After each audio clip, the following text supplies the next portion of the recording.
Welcome, and my name is Erica Ashton, and I'm the Festival Director for the Black Consciousness Festival.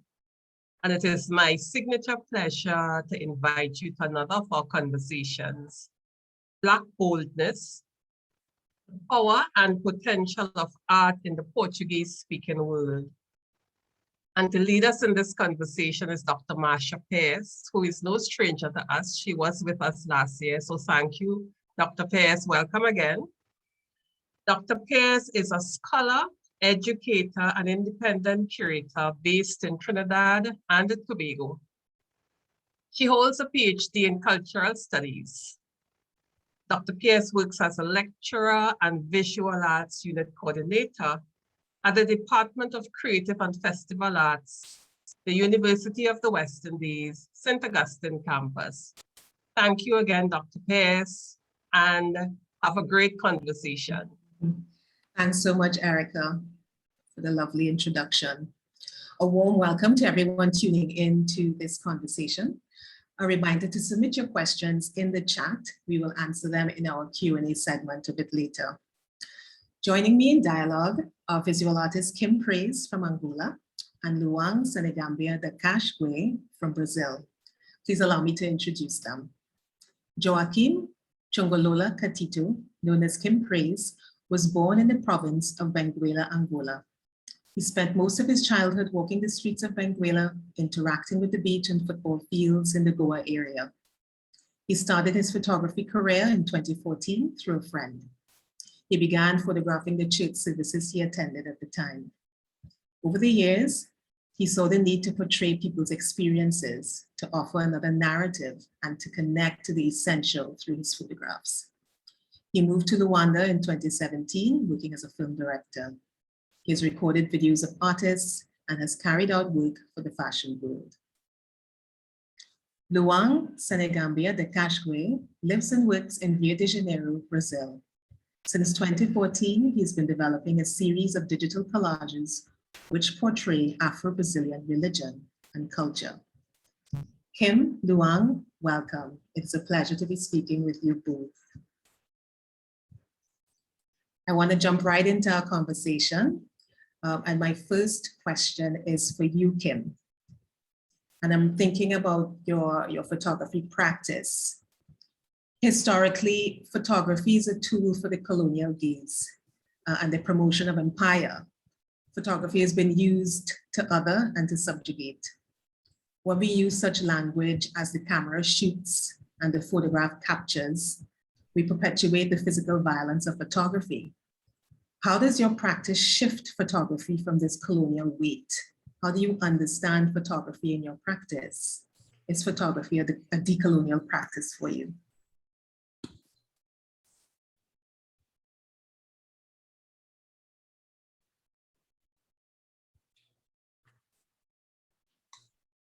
I didn't manage to listen a lot of the translation for some reason, but I understood a bit of what Dr. Pearce told me.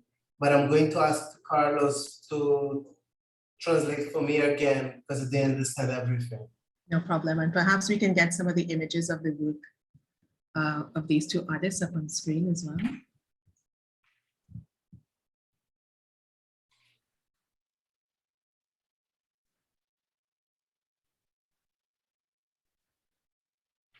Great, thanks so much. And so we're seeing on the left a photograph by Kim.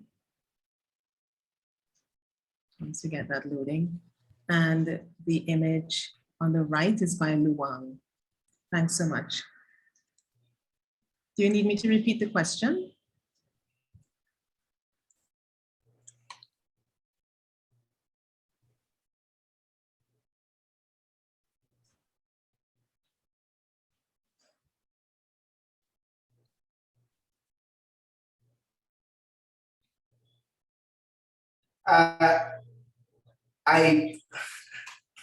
I noticed lots. I understood some of the things, but some things I didn't understand. I hope Carlos can help me because I'm afraid of answering the wrong question. All right.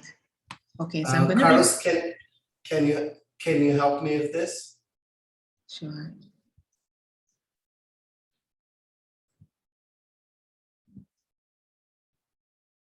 And I'll share the question again. As I said, I'm thinking about photography as a tool of empire, of colonialism.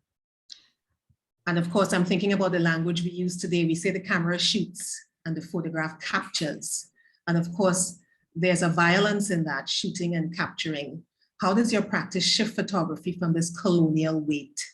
How do you understand photography in your practice? And do you see photography as decolonial?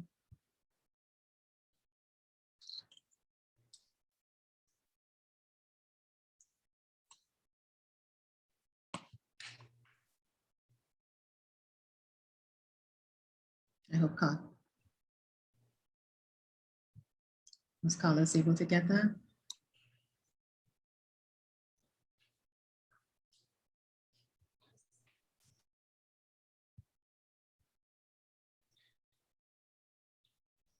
Kim, tu consegue me ouvir?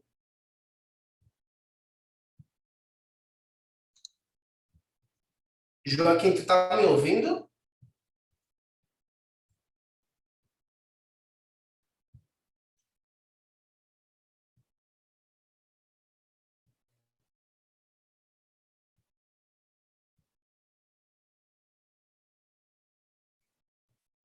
Okay.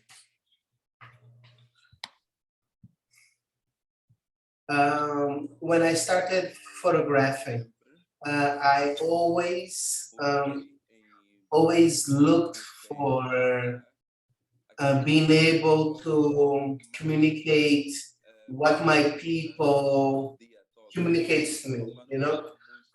The people of Angola there are people that are really happy. They have really bright energy. And hardly people here in Angola think about the colonial times. So I try to capture in people. I try to capture people with souls that are very, very happy souls, you know, lots of energy, even though there were lots of repression and everything. Even though that happens, people here are really, really happy people. So how I saw things since I was really young, how I saw those workers, this woman that walked around the streets in Angola, was that way. So when I had in contact with photography, I wanted to be able to communicate with people how I saw those people in front of me in Angola, in the streets of Angola, how happy they were. It's been a huge experience. Lots of people love seeing the results of the photograph, you know. Sometimes they look at the picture and they're like, and they get really, really happy, you know. I try to imprint their soul of the person in my photographies, so they can see and I can show a bit of the good side, a bit of the post-war side of Angola, and that's really great, really great experience for me. It's been something. How can I say it? It's been a fight. It's been a day-to-day fight to be able to capture these images. It's really hard sometimes, but it's also really makes me happy. I hope I managed to explain a bit what I mean. Yes, you did. Thanks so much, Kim, because I think what you're expressing is the ability to articulate a freedom that you see in your people today, as opposed to, you know, that legacy of colonialism. So thank you so much for that insight. I want to ask Luang a similar question, and I want to stay on the whole subject of the decolonial. And of course, I'm thinking again about the colonial project being defined by separation and segregation. But Luang, your work makes a shift by bringing diverse images together and source materials, because of course your approach is collage. You bring musicians and African deities and so on together. So how are you thinking about visual hybridity, and what is the significance of bringing these different elements together in your practice?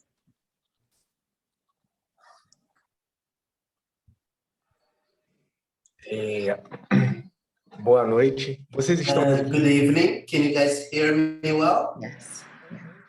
We can hear you. Before I start getting on the question, I'd like to tell Joaquin that I'm really happy to be participating with him, to be able to talk next to a Black artist in Africa. That makes a lot of difference. I'm in Brazil. I don't actually know where everyone is, but Joaquin is in Africa. He's in our origin place, you know.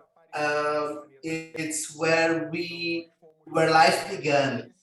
So we're made to be there, to be in Africa, to eat the food there, to live the life there. So I'm pretty sure that the vision in Africa is really different than the vision of people outside of Africa about the Black person, you know.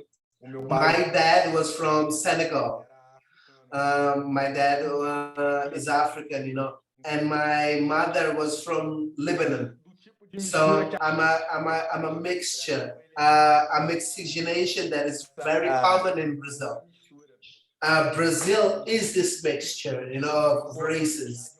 I have always seen Angola as a place that's very close to Brazil, especially because of the language, of the culture, the dance. It's really nice to be here and to see your work.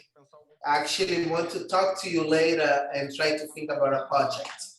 But now answering the question that Dr. Pearce asked me, I have to confess that as an artist, when I started, I didn't have the objective of actually making art that was colonial or Black or anything.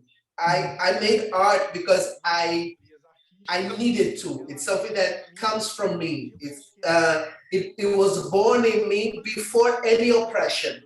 But because I'm a Black man in Brazil, and oppression is something that I live every day, it is something that is impossible not to influence my art. And it also influences a lot of how people look at my art. So most of the times I make an art, think of something, but when someone else is looking at my art, they look at it in another way. So something that I like to think in the sense, colonial sense, is that in Brazil, nothing that is made by Black people doesn't go in the same place as European art. So when Black people make art here, goes into folklore art, goes into popular art, but it never goes together with European art. So it's always understood by other people as something lesser than European art. Lots of people like it, they respect it, but within the social standards, Black art is always inferior than white art. Especially when we look at artists in Sao Paulo and Rio, especially the white ones, are always above Black artists. So even within Brazil, there is that segregation. For example, in Sao Paulo and Rio has keeps most of the art here in Brazil. Gets the most of the recognition of art here. So colonization looks like it happens everywhere. So even within Rio, this happens. So we have the southern part of Rio, where is the rich part of Rio, and in the northern part of Rio, where we have the favelas, which is another totally different look about art there. So this strategy of domination, it happens all the time. So, but by me as a Black man in my art, I saw in my art my salvation. It's my work. It's something that I actually have the freedom to do it my way. And this is something that's kind of a resistance for me. It's something that makes me free. I believe that's the same for Joaquim.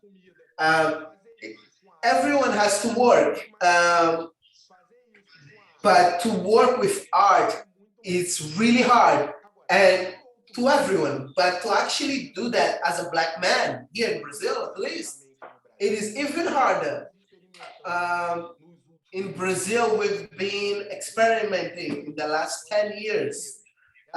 We've seen a growth of Black culture. People have been starting to get more value, to add more value to Black art now in Brazil in the last 10 years. And it's been working, it's been growing lots and lots in the last 10 years. I'm 40 years old. I'm someone that came from a family that was a bit better off than other ones. So I went to private school and everything. Most of my friends in school were actually white people. But in the last years, we've seen a growth here in Brazil of representation, of Black representation within culture. Lots of companies, the company, the government is trying to represent more Black people, because actually 60% of people in Brazil are Black. But the media, 95% of it is white. I believe that Joaquim has seen telenovelas from Brazil.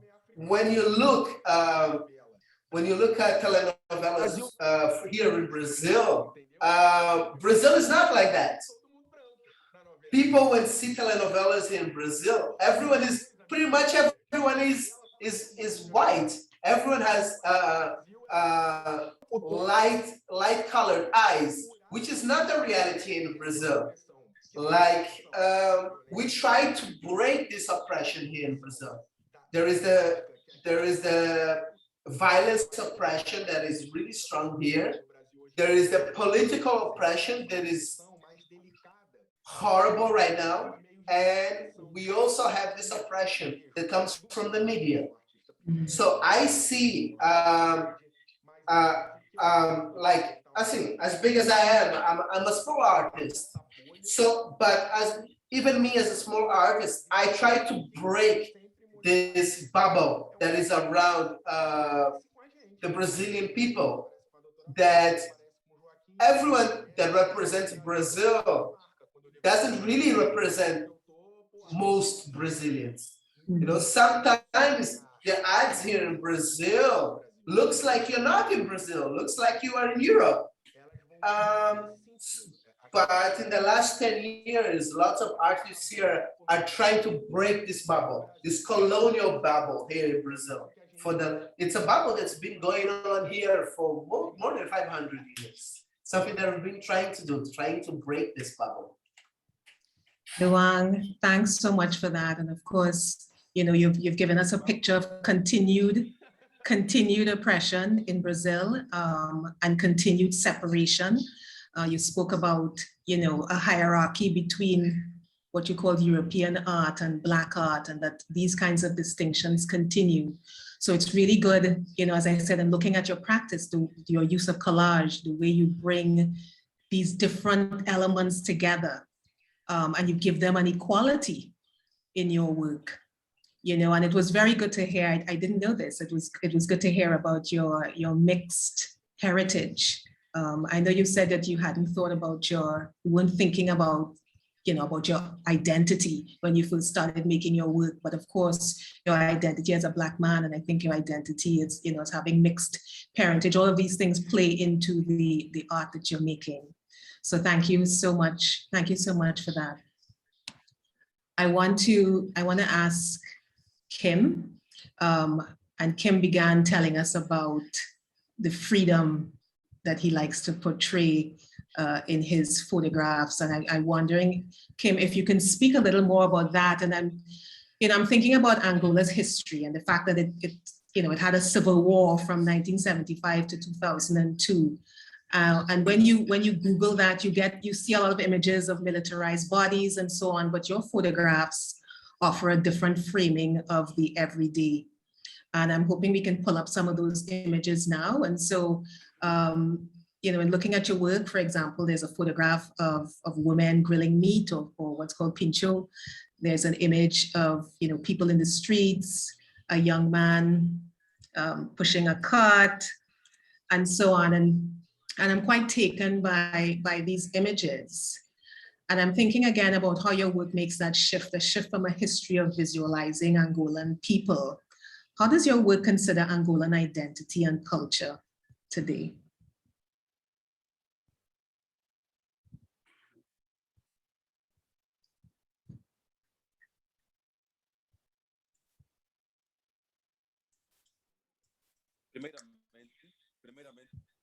Firstly, in relation to the civil war here in Brazil, the war ended in 2002. I'm really young, so I didn't see the war. I'm only 27. So I was born, in parentheses, I was born and I know myself as a person since I was 8, give or so. And then we had a sense of peace already. But here in Angola, we don't have military personnel in the streets anymore. Something that you don't see. It's a democracy in a way.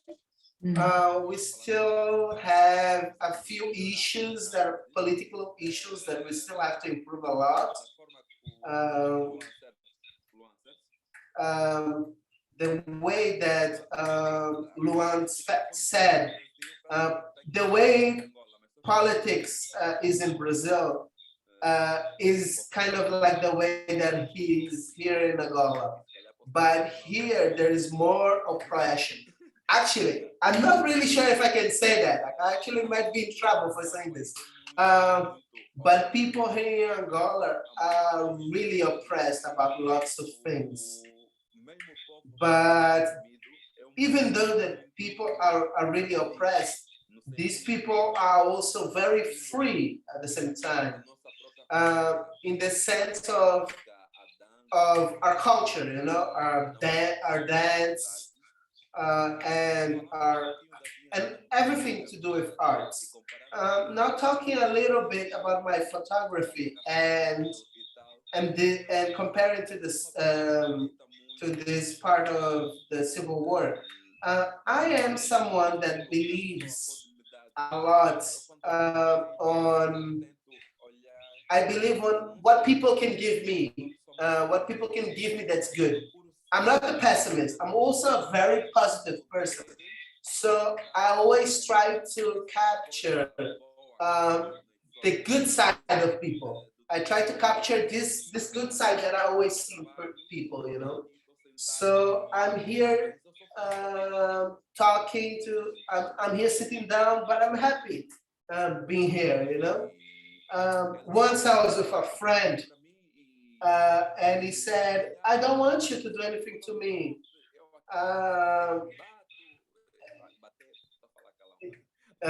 You know that I don't want you to do anything for me because I'm very successful here and I'm going to help you to get on top, you know? And I told him, the top that you're talking about maybe is not something that I want. Maybe I'm already at the top for me, you know? And you're telling me that, oh, you're gonna put me at the top. Maybe what I'm trying to capture, what people don't understand, so what I'm trying to capture with my photographies is that I'm happy where I am, you know? Even if I have a lot or if I have very little, I'm happy with what I have today.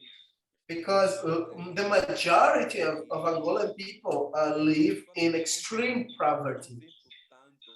In particularly, I don't feel a lot of that difference that one feels as well. About that difference between white art and black art. So here, because the majority of people are black, so we don't have that difference in art, but we have the difference, the social difference between the rich and the poor, and that difference is real here as well, because those rich black people actually behave more like white people, you know.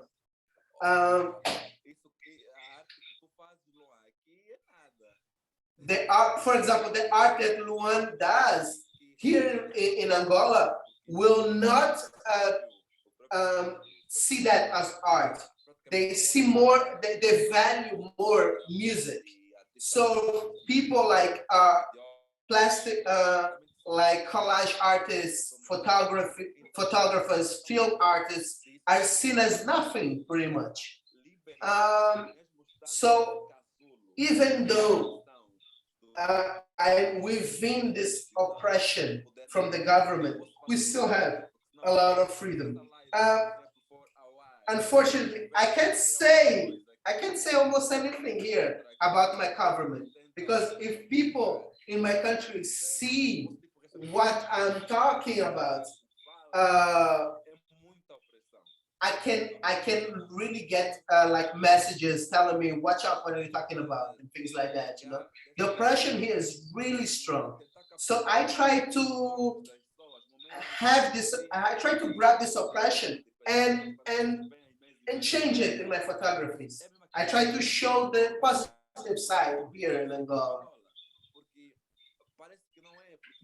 I want people to look at my photography and see like, whoa, is this really Angola? I thought people in Angola only were suffering.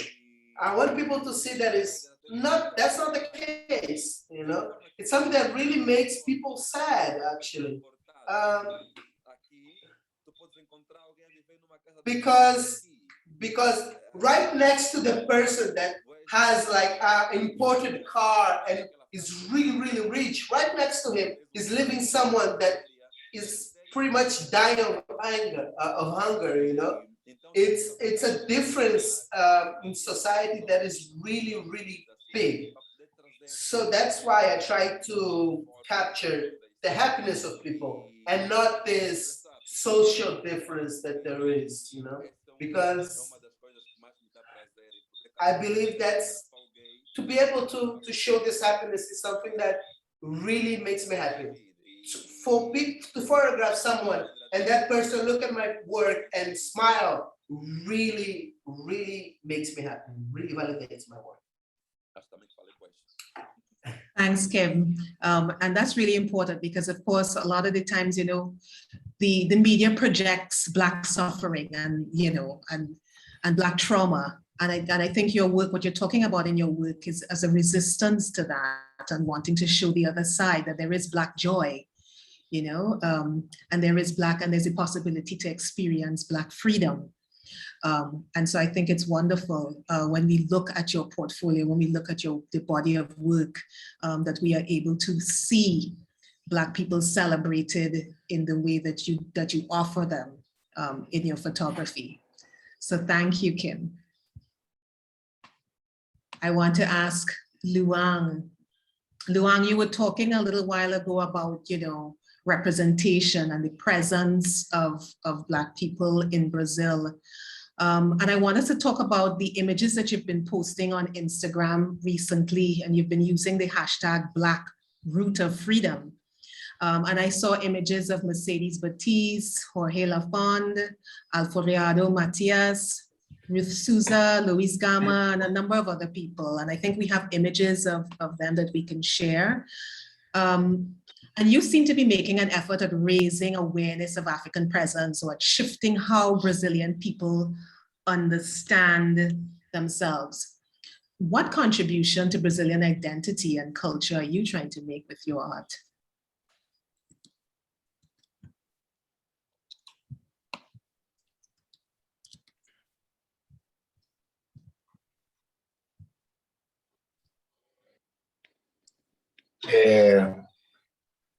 Peraí,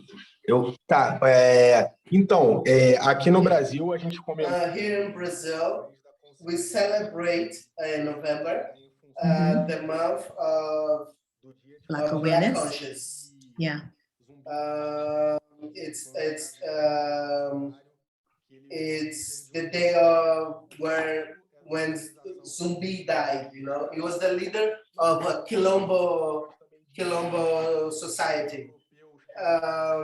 It's a society that normally is composed by Black people, sometimes even indigenous people. And Quilombo communities were always like opposition to the government, you know. And Zumbi was the strongest leader of this Quilombo communities. So November, in theory, is the month where people should stop and look at the story of Brazil, you know. But the history of Brazil and the history of Angola, it's the history that Portugal invented for us 500 years ago. That even to this day, we try to like re-educate people of the real history of our country. The slavery period was a big problem here. So I tried to rescue some personalities with the help of my mom. That she's a social historian. So when we try to study these people, the Black people that had a big impact, the number was actually really big. There is a writer here called Machado de Assis. He is known as the best writer in Brazil. He's considered the most popular writer ever.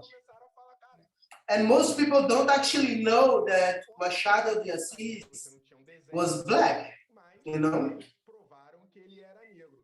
They proved recently that, because at the time there wasn't any pictures, but he was Black. And there was also an engineer here.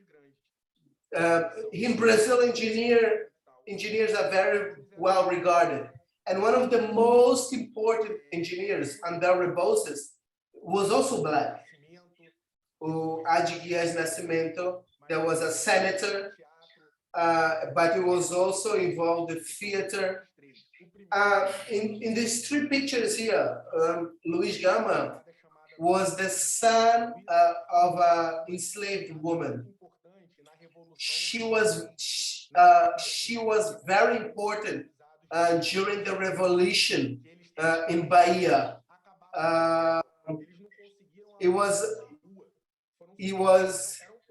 She was important in a revolution there in Bahia that they tried to put down the Portuguese government in Bahia. It only lasted one day. They tried to overthrow the Portuguese.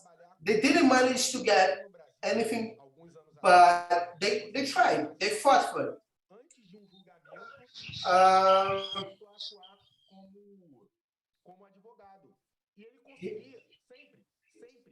Here in Brazil, you could act as a lawyer, even though you weren't, if you passed the test.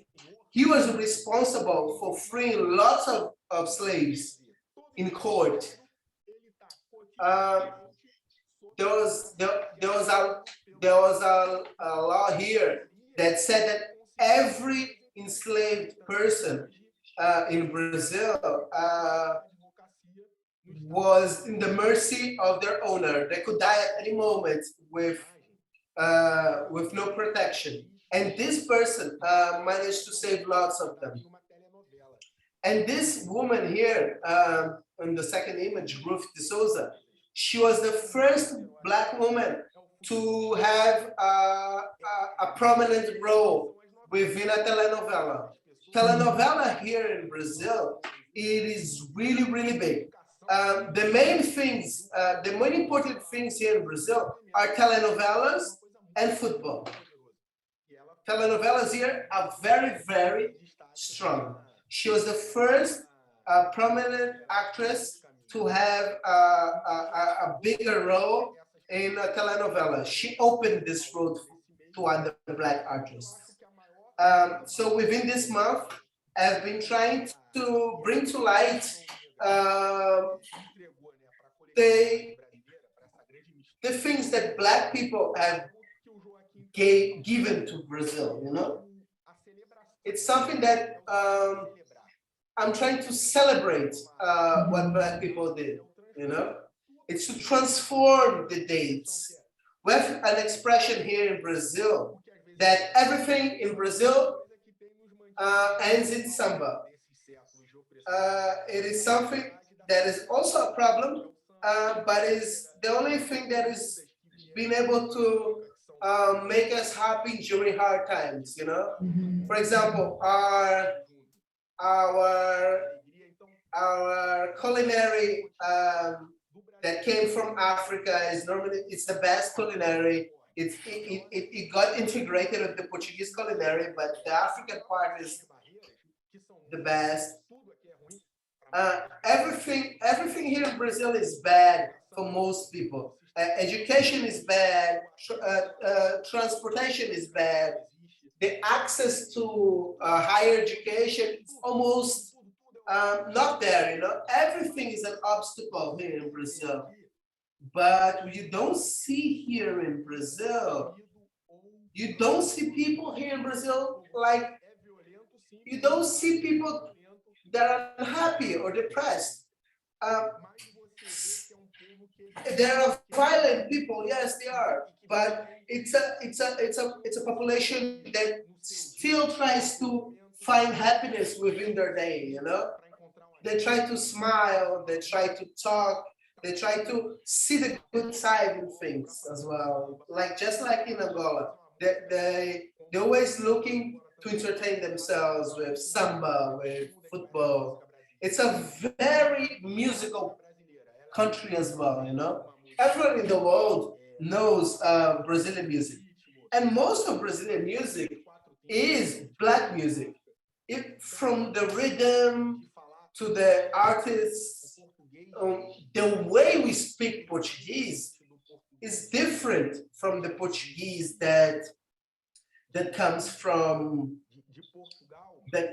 Portugal, you know? Especially because of an African influence, you know? It's something that African culture influenced a lot on our bodies, on the way we talk, on our culture, on the way we dance, you know? We're a people that moves our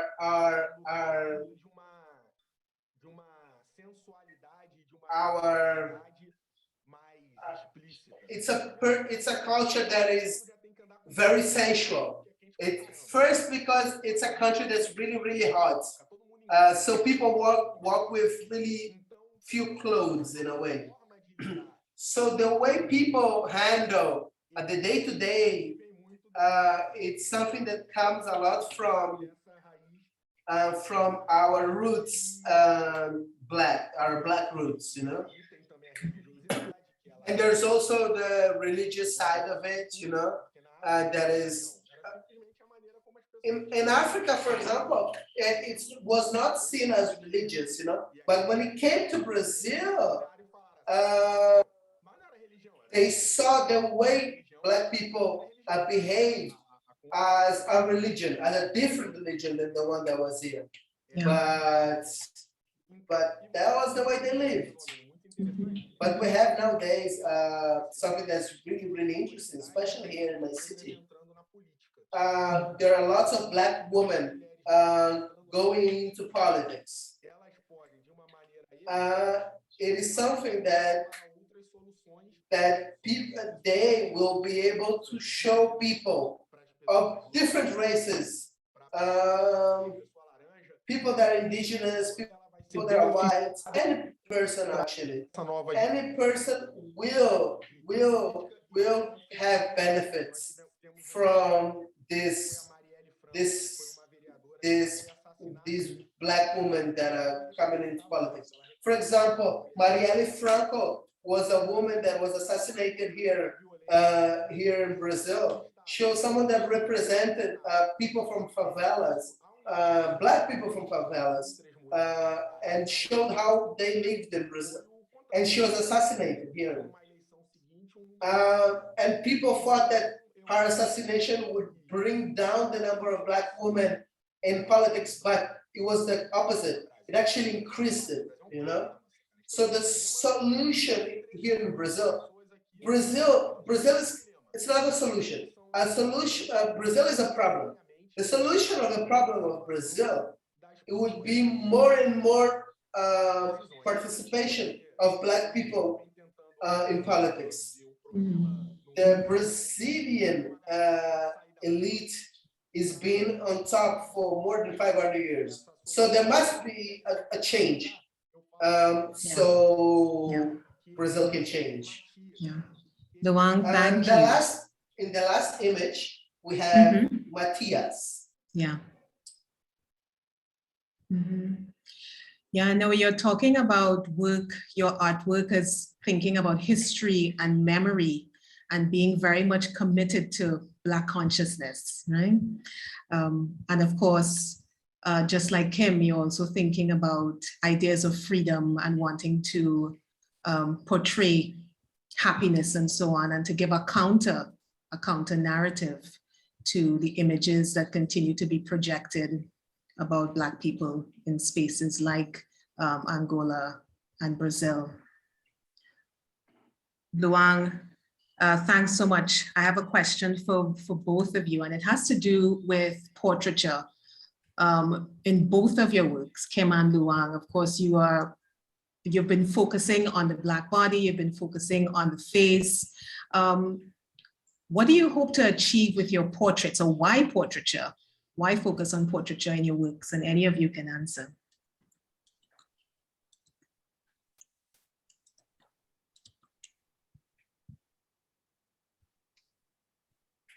Luan, podes começar primeiro, Luan. Pode, à vontade.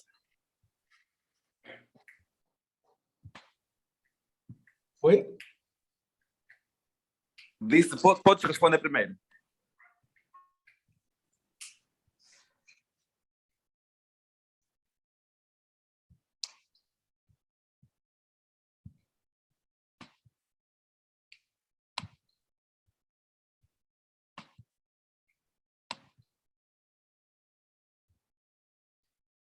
Did we get that question?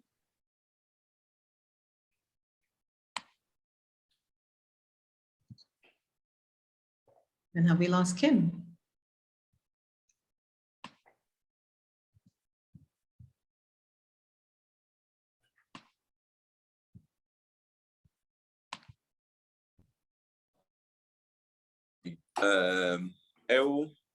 Eu particularmente gosto. I in particular, I love portraiture. Firstly, because I believe that us, as Black people, have very particular traces, but we have a body that's very particular. You know, we have eyes that are a bit thicker, everything a bit bigger in a way. I, in particular, like to photograph faces because I believe that in the face, the face is the center of everything. You know, when I look at someone, I can see happiness, I can see sadness, I can see a story within their face. Even more than a story, you can see that that person has roots, you know, and these roots are here. It's like there was a seed back then, and that grew and grew until it came to that person, you know. It's almost as if you can see in that face, in that portrait, all the generations that came before that person. So it's like I'm capturing a story, a life of someone, of actually not someone, of lots of people that influenced that person, you know? You know, you can see like generations before. I think that's why I photograph faces. Luan, you can talk now. No, Kim, that's beautiful because you're thinking about, you know, visualizing the personal and the collective. So in that one person, there are many people, and you're telling a story through faces and bodies. Yeah.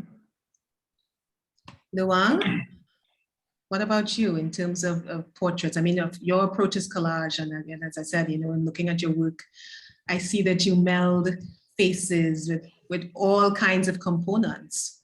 So why focus on the face?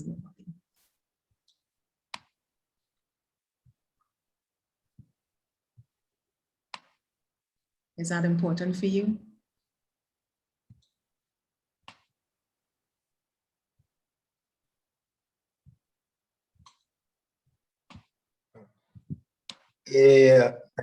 Tá ligado, tá? Eu não saberia responder até ouvir o Joaquim falar. I confess that I wouldn't be able to answer this before I heard Joaquim spoke about it. Because when I look at my work, I understand now that it's that. I agree with Joaquim. Black people, any Black person that you see, you know, that's what artists do. They take someone and they show everyone, right? When you see a Black person, São muitos elementos apart from the face, you see their story as well within their body. Lots of elements that I use are they're within Candomblé. So I use the orishas, that they are like the spiritual entities of Candomblé, and I put within the picture, and I start making that composition and create this mark that is having a dialogue with the ancestry, religious ancestry. No, Luang, that's incredible because, of course, just to build on what Kim said, you are thinking about generations in the sense of ancestors, as you said, ancestry, and linking the physical body with the spiritual in terms of incorporating these African deities. So yeah, so thank you both. Luang, I wondered if you could we're almost out of time and I'm not seeing any questions in the chat, but Luang, I wonder if you could just very quickly touch a little bit on Afrofuturism in your work. How are you thinking about the future and science fiction in relation to Black experience?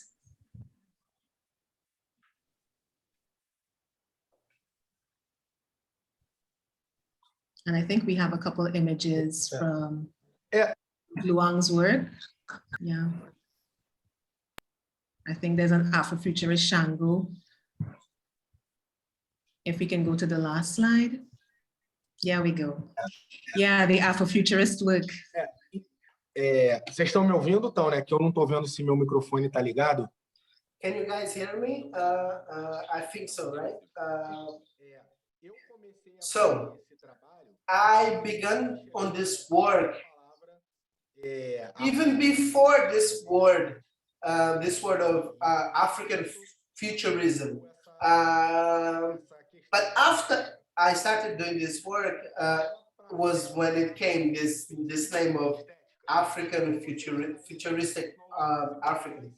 I always just put like technological elements within an art, you know.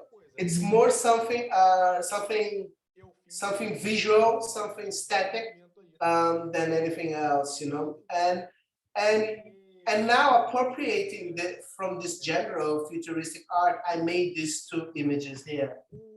It's actually something that's interesting because in this case, the good part of futuristic art, it's because it puts African culture forward to the future. Because being ancestral doesn't mean to repeat things that came in our past. I don't want to go back to the times of Egypt. For me, the ancestral thing that is most important is to meet and to live the present.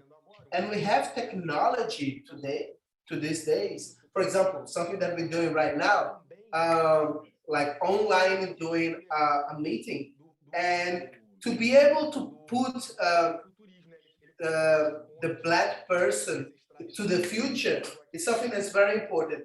It's like we're building a bridge from our ancestry to the future. It's something that we didn't arrive here yesterday.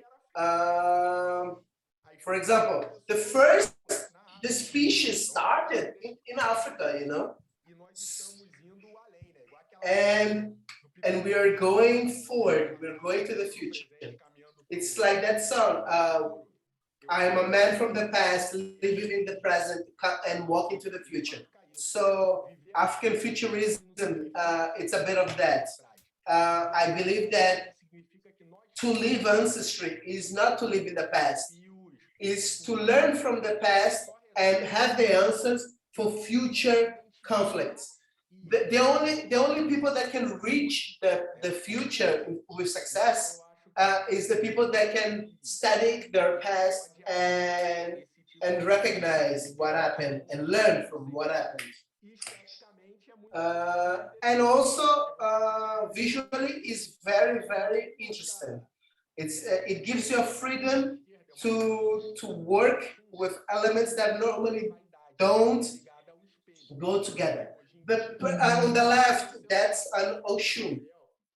It's an entity to do with beauty, with and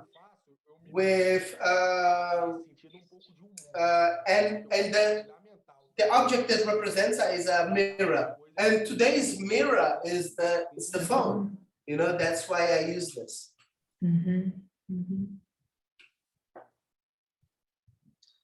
Luang, you've made some strong connections there, linking the past and thinking about a Black presence that spans time, going from the past, present, and into the future. And of course, that's particularly important in a world where, Black people's existence continues to be threatened. And so to think about Black people into the future is a significant step. And it's And it's important that you are thinking about that in your art making and the power of art to project a people into the future. I've been given permission to go a little over time. And so I'd like to use that to ask the final question, and I'm asking Kim. Kim, are you thinking about gender in your work? And I'm hoping we could pull up an image there. I looked at some of your photographs, and I'm wondering about, you know, not just you're looking at the Black body, but if you're thinking about gender in terms of Blackness. There are a number of images of Black men and boys with flowers in the water, and so on. And I wondered if you could just touch on that very briefly before we wrap up.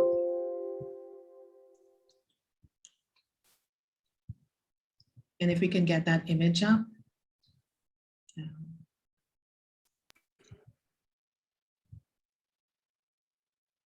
Yeah. Kim, are you thinking about gender and gender freedom and fluidity?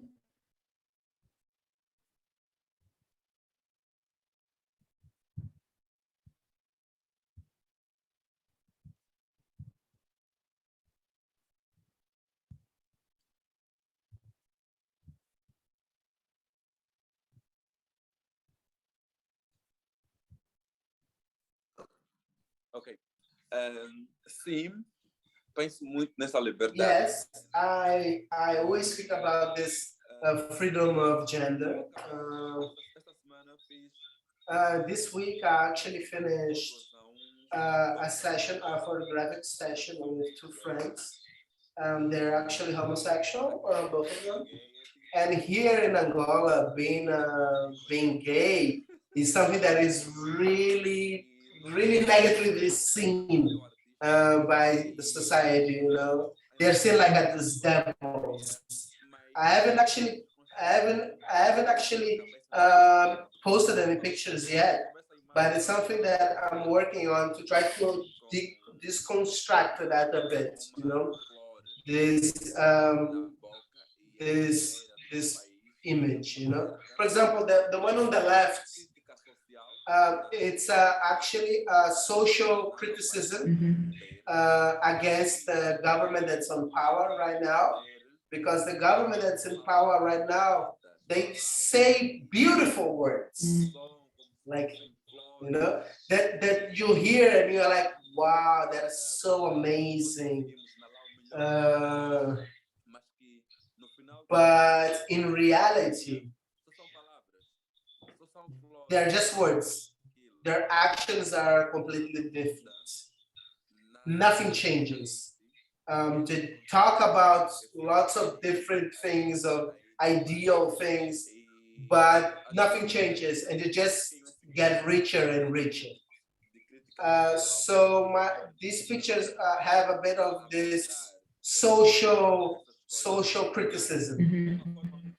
But I try to do that in a very small, very careful way, you know, because if you try to do this criticism in a more aggressive way here in my country, you can actually disappear. You can actually get erased, you know. But it's important for us to talk about these subjects. Yeah. For example, I really want to post the pictures of my friends that are homosexuals, because it is something that will shock. I know it will shock lots of people here. So, there is not many freedom, sexual freedom. Like, for example, me as an artist, here, I don't have much freedom. Here, homosexual people have pretty much no freedom, you know? It's a topic that we really have to talk about here in Angola. It's very important. Kim, I can't thank you enough for that. And I'm really glad that I was able to ask you that question. You know, I feel like the conversation is now getting started, but we are pretty much out of time. I enjoyed interacting with you both and talking about your work. And of course, thinking about the way your art practices are really shifting the narrative of what it means to be Black in the Lusophone world, in the Portuguese-speaking world. And then in both of your practices, you are thinking about countering, you know, historical negative representations of Black people. You're thinking about projections of freedom. You're thinking about the, you know, Black people in terms of time, as I said earlier, you know, across, you know, an expanse of dimensions, and not just, you know, Black people relegated to the past, not Black people, you know, relegated to suffering, but really thinking about Africa and thinking about Black presence in all of its broadness, in all of its depth, in all of its complexity. I want to thank you both for sharing your bold approaches to art making with us. It has been an honor to spend time with you both. A special thanks to the organizers of the Black Consciousness Festival. And if anybody was tuning in, thank you for joining us.